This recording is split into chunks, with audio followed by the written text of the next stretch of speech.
지금 이 순간에도 당신의 심장은 멈출 수 있습니다. 이 문장이 불편하게 느껴지셨다면 당신은 아직 제대로 살아본 적이 없는 사람일 가능성이 높습니다. 나는 105세의 노인입니다. 100년이 넘는 세월 동안 이 세상의 거의 모든 것을 보았고 거의 모든 것을 잃어보았습니다. 내가 오늘 밤 당신에게 들려줄 이야기는 화려한 성공담이 아닙니다. 이것은 한 인간이 죽음의 문턱에 서서 뒤돌아보았을 때 비로소 선명하게 보이는 삶의 진짜 풍경에 대한 고백입니다. 나는 전쟁의 포화 속에서 비명이 일상이 되던 시절을 온몸으로 겪었습니다.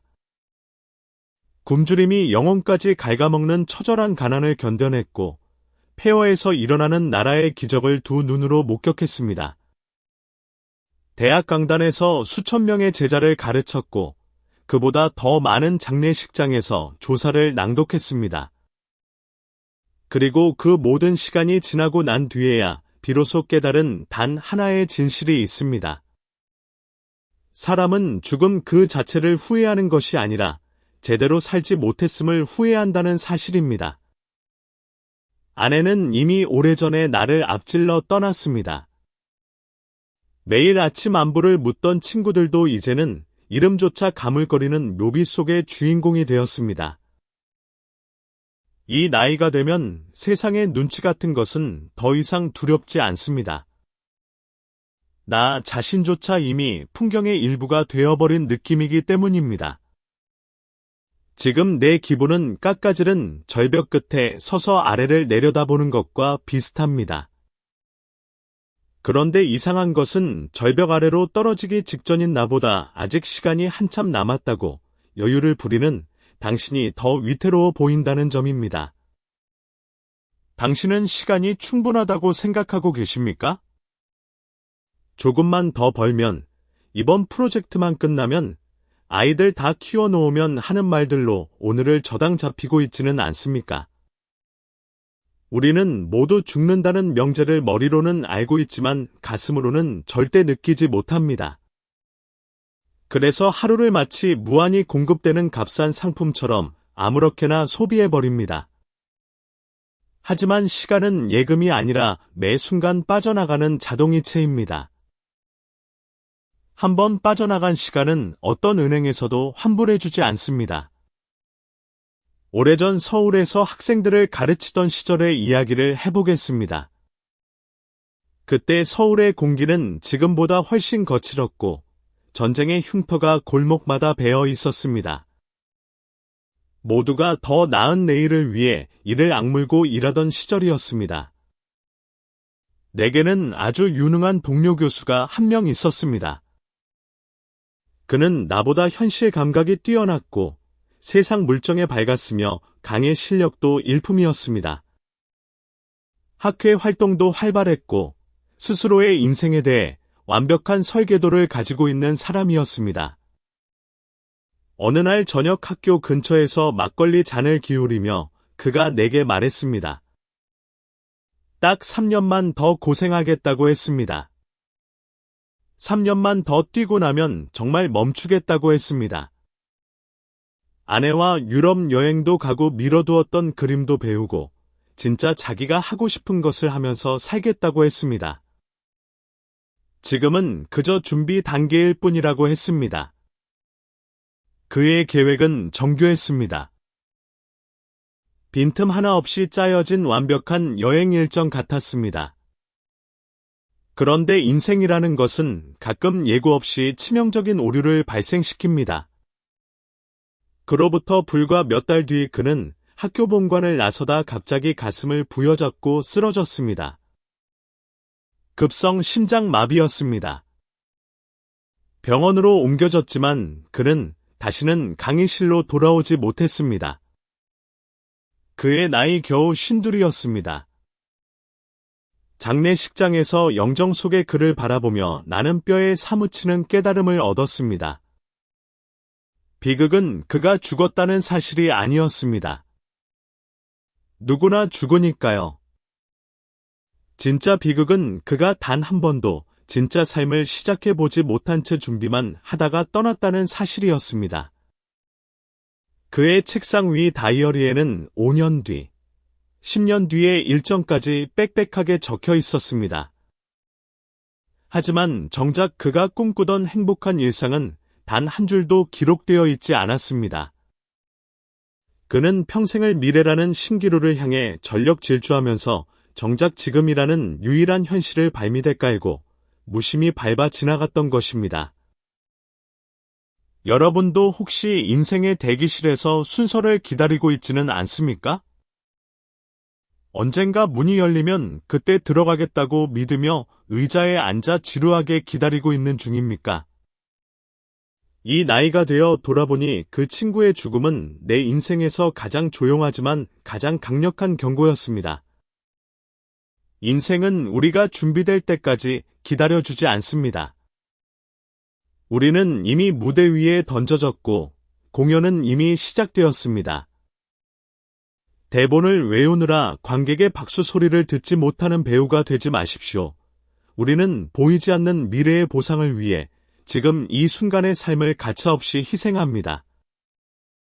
그것이 얼마나 어리석은 거래인지 깨닫는 순간은 대부분 너무 늦게 찾아옵니다.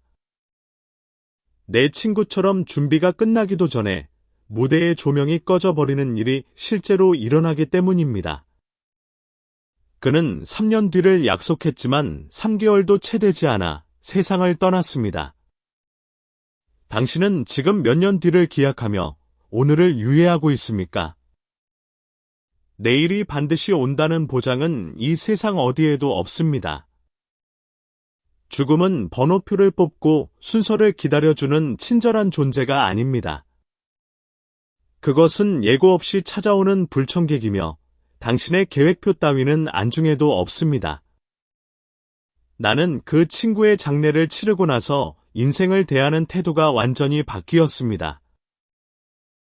더 이상 미래의 행복을 예약해두는 어리석음을 범하지 않겠다고 다짐했습니다. 하지만 솔직히 고백하자면 그 다짐조차 세월 앞에서는 자주 흔들렸습니다. 인간이라는 존재는 참으로 쉽게 잊고 쉽게 안주하는 동물이니까요. 친구의 장례를 마치고 일주일쯤 지났을 때였습니다.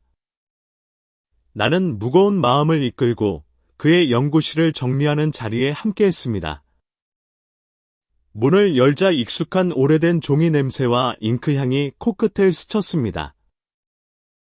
책상 위에는 주인을 잃은 원고들이 가지런히 놓여 있었습니다.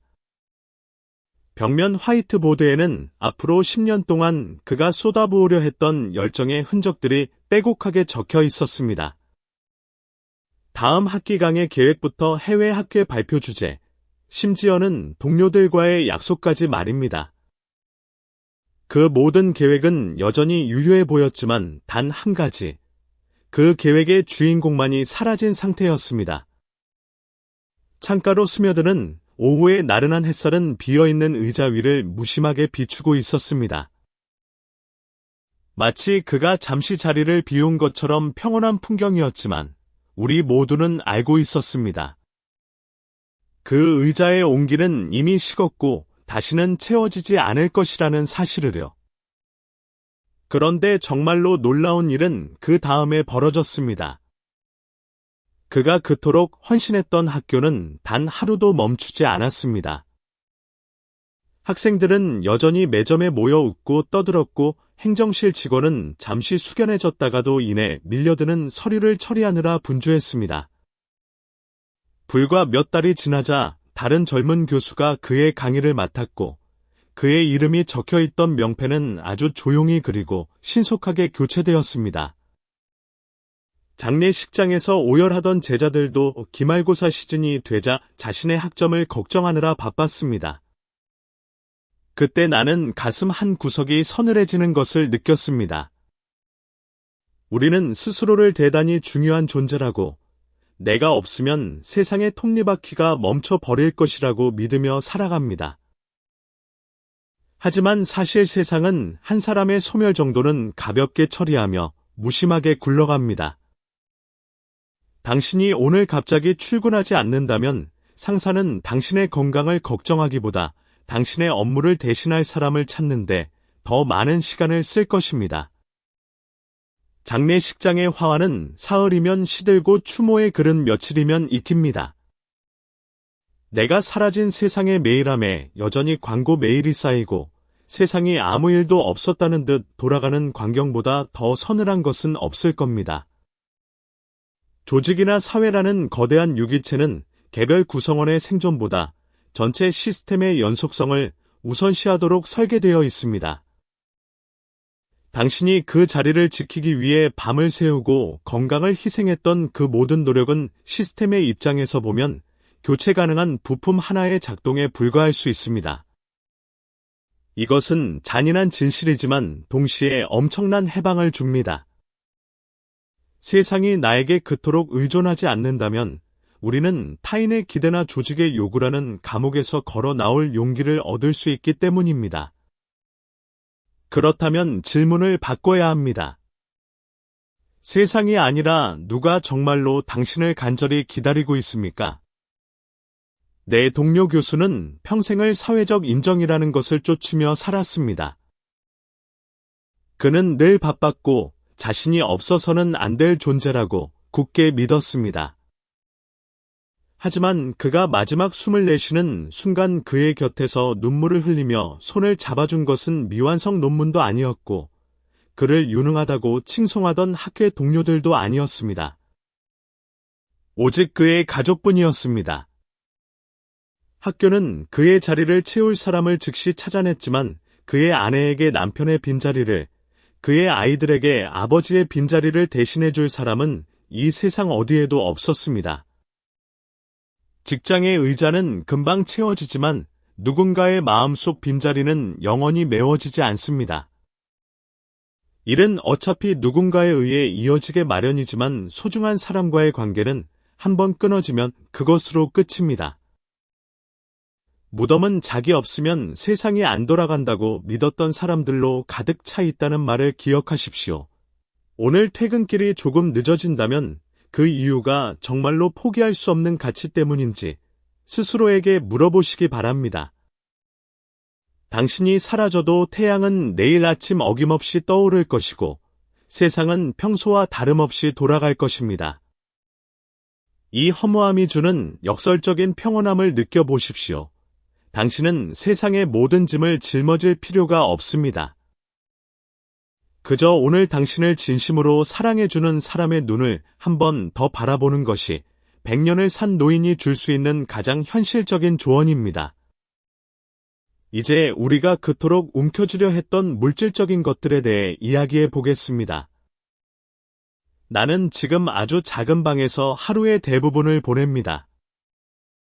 몸 하나 뉘일 수 있는 소박한 침대 하나와 손때 묻은 책 몇 권이 꽂힌 선반 그리고 삐걱거리는 낡은 나무 의자 하나가 전부입니다. 책상 위에는 수십 년 전의 시간을 그대로 머금고 있는 아내의 사진이 놓여 있습니다. 남들이 보면 초라하다고 할지도 모르겠지만 105년을 살아보니 이 정도면 차고 넘칩니다. 하지만 처음부터 이렇게 살았던 것은 아닙니다. 젊은 시절의 나는 누구보다 소유욕이 강했습니다. 더 넓은 집과 더 좋은 차, 서재를 가득 채울 고급 양장본들에 집착했습니다. 교수로서 자리를 잡고 수입이 늘면서 생활은 점점 화려해졌습니다. 더 넓은 아파트로 이사하고 가구 하나를 고를 때도 유명한 상표의 것을 찾았습니다. 그때는 그것이 내가 세상에서 거둔 성과의 증거라고 믿었습니다. 인간의 욕망은 참으로 기묘합니다. 바닷물을 마시는 것처럼 마시면 마실수록 더 심한 갈증을 느끼게 합니다. 처음 비싼 물건을 손에 넣었을 때는 하늘을 나는 듯한 쾌감을 느끼지만 그 기쁨의 유통기한은 놀라울 만큼 짧습니다. 곧 더 높은 사양과 더 비싼 가격표를 가진 무언가를 찾아 눈을 돌리게 됩니다. 당신이 지금 손에 쥐고 있는 최신 전자기기도 몇 년 뒤면 서랍 구석에서 먼지를 뒤집어 쓴 채 잊힐 운명입니다. 우리가 소유한 물건들은 우리를 풍요롭게 만드는 것이 아니라 오히려 관리의 노예로 전락시킵니다. 집이 넓어지면 청소할 곳이 많아지고 물건이 늘어나면 정리할 시간이 필요합니다. 결국 우리는 물건을 소유하는 것이 아니라 물건에 의해 소중한 시간을 빼앗기고 있는 셈입니다. 고대 이집트의 파라오들은 죽어서도 호화롭게 살기 위해 엄청난 보물을 무덤 속에 넣었습니다. 하지만 수천 년이 지난 지금 그 보물들은 박물관 유리장 안에서 구경거리가 되었거나 도굴꾼의 손에 사라졌습니다. 우리가 죽어서 물건을 가져갈 수 있다면 저승은 아마 처리 불가능한 폐기물로 가득 찬 거대한 창고가 되었을 것입니다. 다행히도 수위에는 주머니가 달려있지 않습니다. 나는 수많은 장례식장에 다녀보았습니다. 그들이 누군가는 예외 없이 단출했습니다. 그토록 아꼈던 수입 가구도 평생 모은 골동품도 밤잠 설쳐가며 관리했던 재산도 관속까지 따라 들어가지는 않습니다. 사람이 떠난 뒤 남겨진 짐을 정리하는 광경을 보신 적이 있습니까? 자녀들은 부모가 소중히 여기던 물건들을 단 며칠 만에 처분합니다. 어떤 것은 헐값에 팔리고 어떤 것은 쓰레기 봉투에 담겨 버려집니다. 생전에 목숨처럼 아꼈던 것들이 주인이 사라지는 순간 공간만 차지하는 폐기물로 전락하는 과정을 나는 여러 번 지켜보았습니다. 당신은 지금 무엇을 위해 그토록 많은 시간을 일터에서 보내고 있습니까? 더 넓은 집을 사기 위해 가족과의 저녁 식사를 포기하고 있지는 않습니까? 더 좋은 물건을 소유하기 위해 건강을 담보로 잡고 있지는 않습니까? 우리는 소유를 늘리기 위해 정작 살아있는 시간을 깎아 먹고 있습니다. 지금의 나는 한때 왜 그토록 큰 집과 비싼 가구에 집착했는지 이해가 가지 않습니다. 지금 내 방에 놓인 낡은 나무 의자에서 느끼는 평온함이 수천만 원짜리 소파에서 느꼈던 과시적 만족감보다 훨씬 깊고 진하기 때문입니다. 물건은 편리함을 줄 수는 있지만 결코 삶의 의미를 주지는 못합니다. 편리함은 도구의 영역이고 의미는 존재의 영역입니다. 나는 젊은 시절 연구와 강의로 바쁘다는 핑계로 아내와 아이들이 기다리는 집으로 향하는 발걸음을 늦추곤 했습니다. 그때는 그것이 가장의 책임감이라고 믿었습니다. 나중에 돈을 더 벌어서 좋은 환경을 만들어주는 것이 사랑이라고 굳게 확신했습니다. 하지만 아내를 먼저 보내고 나니 내가 아내에게 준 것은 비싼 보석이나 넓은 아파트가 아니라 나의 부재였다는 사실을 뒤늦게 깨달았습니다. 아내가 그리워질 때 내가 기억하는 것은 명품 가방이 아닙니다. 어느 비 오는 날 작은 우산 아래에서 함께 나누었던 따뜻한 어묵 국물의 냄새와 그녀의 웃음소리입니다. 인생에서 남는 것은 물건이 아니라 기억입니다. 가구의 크기가 아니라 그 식탁에서 나누었던 진심 어린 대화입니다. 물질은 낡고 바래지지만 누군가와 깊게 연결되었던 순간의 감각은 녹슬지 않습니다. 지금 당장 주변을 둘러보십시오. 당신을 둘러싼 수많은 물건 중에 세상을 떠날 때 마지막까지 간직하고 싶은 것이 단 하나라도 있습니까? 아마 없을 것입니다. 하지만 당신의 손을 잡아주던 온기와 당신의 실수를 감싸주던 너그러운 말 한마디는 영혼에 깊이 각인되어 마지막 순간까지 당신과 함께할 것입니다. 소유의 크기를 키우는 일에 귀한 생명력을 다 쓰지 마십시오. 조금만 덜하는 욕망의 명령에 복종하기보다 지금 가진 것으로 충분하다는 자족의 지혜를 배우시기 바랍니다. 당신의 집이 조금 좁아도 차가 조금 낡았어도 괜찮습니다. 그 집 안에 웃음이 있고 그 차를 타고 사랑하는 사람과 어디든 갈 수 있다면 당신은 이미 가장 부유한 사람입니다. 마지막에 당신의 미소를 결정짓는 것은 통장 잔고가 아니라 마음속에 저장된 사랑의 기억들입니다. 이제 우리가 성공이라고 믿었던 화려한 무대의 뒤편을 들여다보겠습니다. 나의 중년 시절은 열정과 야망으로 점철된 화려한 계절이었습니다. 학문적 성과가 쌓이고 강연 요청이 쇄도하면서 나는 어느덧 누구나 알 법한 위치에 서게 되었습니다. 어느 해인가 아름다운 도시에서 열린 성대한 시상식에 참석했던 기억이 납니다. 잘 다려진 턱시도를 입고 조명이 쏟아지는 단상에 올라갔을 때 사회자는 나의 이름을 마치 세상에서 가장 중요한 단어인 양 또박또박 불러주었습니다. 수백 명의 사람이 일제히 일어나 박수를 쳤고 그 소리는 천장을 뚫고 나갈 듯 울려 퍼졌습니다.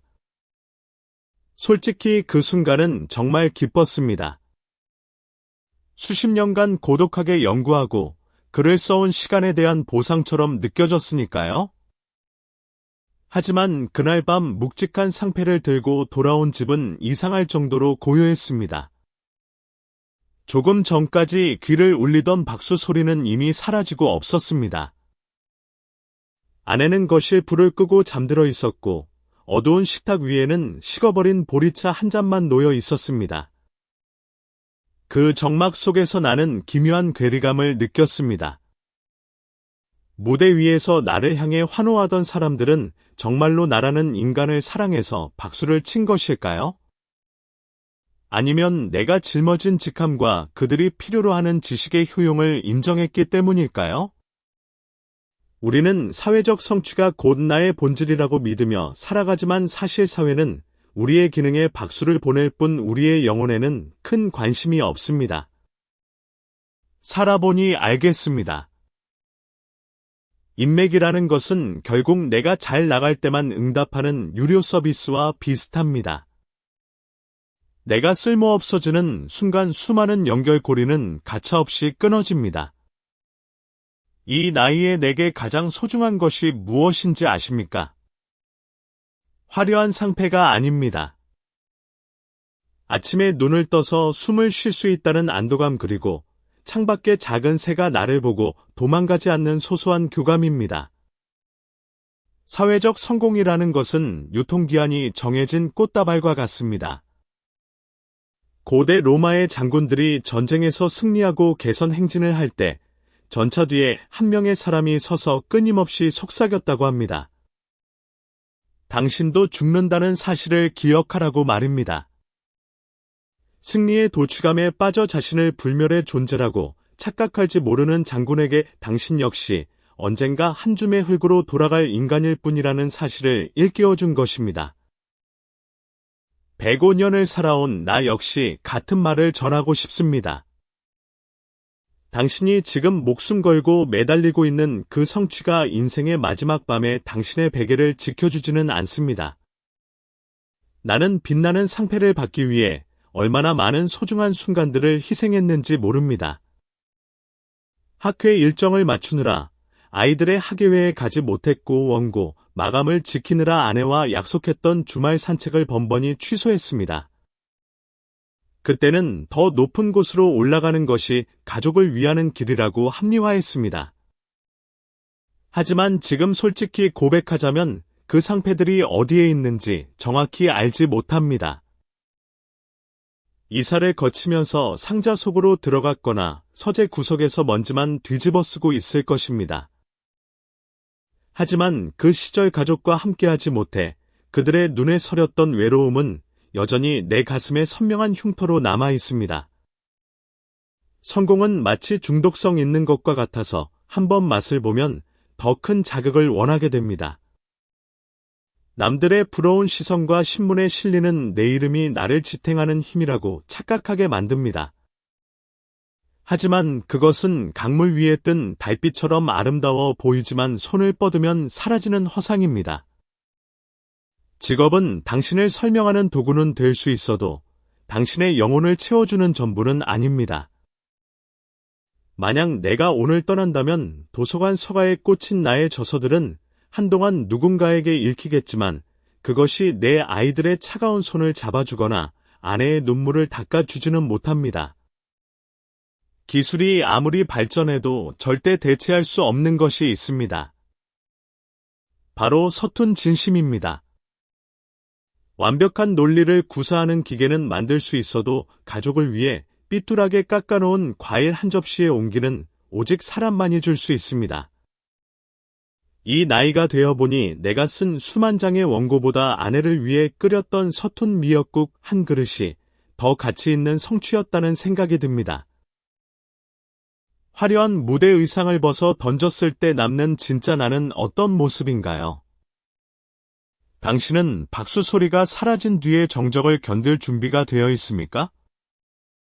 성취라는 것은 산을 오르는 것과 같습니다. 정상에 서면 세상이 발밑에 있는 것 같지만 결국 내려와야 합니다. 산 위에서는 살 수 없으니까요. 진짜 삶은 산 아래 평범한 마을에서 이웃과 밥을 나눠 먹고 아이들의 웃음소리를 들으며 잠드는 곳에 있습니다. 당신이 쥐고 있는 성공의 밧줄이 사실은 당신의 목을 조이는 올가미가 아닌지 점검해 보십시오. 남들이 정한 성공의 기준에 맞추느라 정작 자신만의 행복을 잊어버린 것은 아닌지 말입니다. 나는 이제 명예도 권력도 필요 없습니다.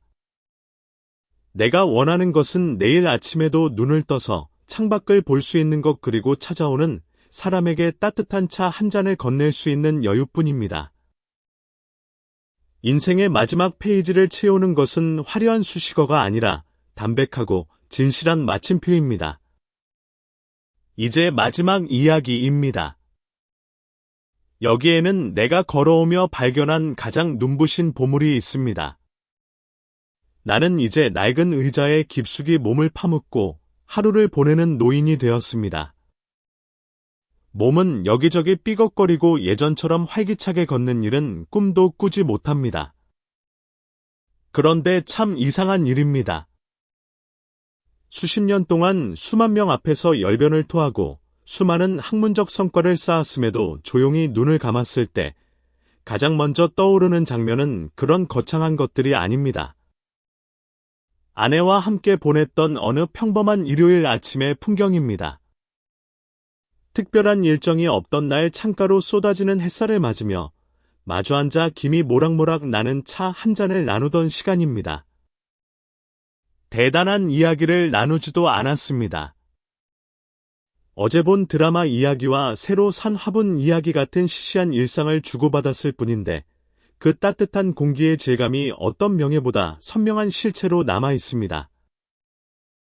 거창하게 들릴 수 있지만 결국 누군가의 영혼과 내 영혼이 진심으로 맞닿았던 찰나의 순간을 뜻하는 것입니다. 살아보니 세상에는 변하지 않는 것이 하나도 없었습니다.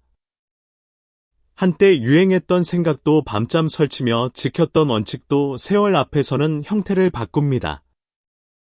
하지만 유행이 돌고 도는 것을 여러 번 지켜보면 어떤 것이 유행해도 덤덤해질 수 있습니다. 인생이라는 옷장도 마찬가지입니다. 가장 오래 몸에 남는 것은 화려한 외출복이 아니라 가장 편안한 속옷 같은 소박한 기억들입니다. 인류가 우주로 보낸 보이저 호이 골든 레코드에 담긴 가장 핵심적인 메시지는 복잡한 수학 공식이 아니었습니다. 55개 언어로 된 인사말과 아이의 울음소리 그리고 사랑하는 사람들의 웃음이었습니다. 우주라는 거대한 공허 속에 던져진 인류가 마지막까지 지키고 싶었던 것은 결국 연결과 사랑이었습니다. 105년을 산져도 인생의 끝자락에서 같은 결론에 도달했습니다. 사람은 자기가 가진 것을 기억하며 죽는 것이 아니라 자기가 누군가에게 주었던 것을 기억하며 떠납니다. 이제 인생을 바꾸는 3가지 결단에 대해 말씀드리겠습니다. 첫째는 자존심이라는 무거운 껍데기를 벗어 던지는 일입니다. 젊은 시절에 나는 남의 평가에 목을 메었습니다. 학자로서의 권위와 강단에서의 존엄 그런 것들이 나를 지켜준다고 믿었습니다. 하지만 세월이 지나 돌아보니 사람들은 생각보다 타인에게 관심이 없습니다. 다들 자기 인생의 무대에서 주인공 노릇하느라 바쁘기 때문입니다. 우리는 남의 인생에서 잠시 스쳐 지나가는 존재일 뿐입니다. 그런데 왜 그들의 평가에 당신의 소중한 용기를 맡기십니까? 타인의 시선이라는 감옥에서 걸어 나오십시오. 그것만으로도 삶은 훨씬 가벼워질 것입니다. 둘째는 모든 순간을 마지막인 것처럼 대하는 연습입니다. 언젠가는 정말로 부모님을 마지막으로 안아드리는 날이 옵니다. 친구와 마지막 잔을 기울이는 순간이 오고 사랑하는 사람과 마지막 인사를 나누는 날이 옵니다. 우리는 그날이 언제인지 알 수 없기에 모든 만남을 영원할 것처럼 소홀히 합니다. 하지만 오늘이 그 마지막이라고 가정해 보십시오. 당신의 말 한마디와 눈빛 하나가 얼마나 깊고 따뜻해지겠습니까? 나는 아내를 떠나보낸 뒤에야 그 평범했던 아침 식사가 얼마나 찬란한 기적이었는지 깨달았습니다. 셋째는 깨어있는 삶을 사는 것입니다. 이 나이가 되니 숨을 쉬는 것조차 노력이 필요한 일이 되었습니다. 그래서 매 순간의 호흡이 선물처럼 느껴집니다. 당신은 아직 젊고 건강합니다. 선택할 수 있는 시간이 있고 어디든 갈 수 있는 몸이 있습니다. 그 시간을 무감각하게 흘려보내지 마십시오. 밖으로 나가 바람을 느끼고 사랑하는 이의 손을 먼저 잡으십시오. 미워하는 마음이 있다면 오늘 밤 당장 내려놓으십시오. 죽음 앞에서 미움은 에너지만 소모하는 쓸모없는 짐일 뿐입니다. 내 친구처럼 몇 년 뒤를 기다리지 마십시오. 먹고 싶은 것이 있다면 지금 드시고 보고 싶은 사람이 있다면 지금 연락하십시오. 인생은 시작을 기다려주지 않습니다. 우리는 이미 삶의 한복판에 서 있고 시계는 쉬지 않고 움직이고 있습니다. 105년의 세월이 내게 가르쳐준 것은 결국 이것입니다. 삶은 거대한 계획이 아니라 작은 순간들의 합이라는 것, 사랑은 조건이 아니라 선택이라는 것, 행복은 목적지가 아니라 걸어가는 길 위에 이미 존재한다는 것. 이 이야기를 끝까지 들어주신 당신께 감사드립니다. 이제 당신의 차례입니다. 나가서 진짜 당신의 삶을 사십시오. 밤이 깊어 창밖의 불빛들도 하나둘 자취를 감추고 세상은 고요한 어둠 속에 잠기고 있습니다. 당신을 괴롭히던 오늘의 걱정과 내일의 불안은 잠시 멀리 밀어두어도 괜찮습니다. 지금 이 순간 당신은 따뜻하고 안전하며 충분히 사랑받을 자격이 있는 존재입니다. 푹신한 베개에 머리를 맡기고 무거운 눈꺼풀을 조용히 내려놓으십시오. 숨소리가 점점 깊고 고요해지는 것을 느껴보십시오. 인생이라는 긴 여정 속에서 오늘 하루도 수고 많으셨습니다. 당신이 꿈꾸는 세상은 오늘보다 조금 더 다정하고 조금 더 따뜻할 것입니다. 내일 아침 눈을 떴을 때 오늘 밤 우리가 나눈 이야기가 마음속에 작은 씨앗으로 남아있기를 바랍니다. 깊은 휴식의 바다로 몸을 맡기십시오. 당신의 밤이 평온과 안식으로 가득하기를 진심으로 기원합니다.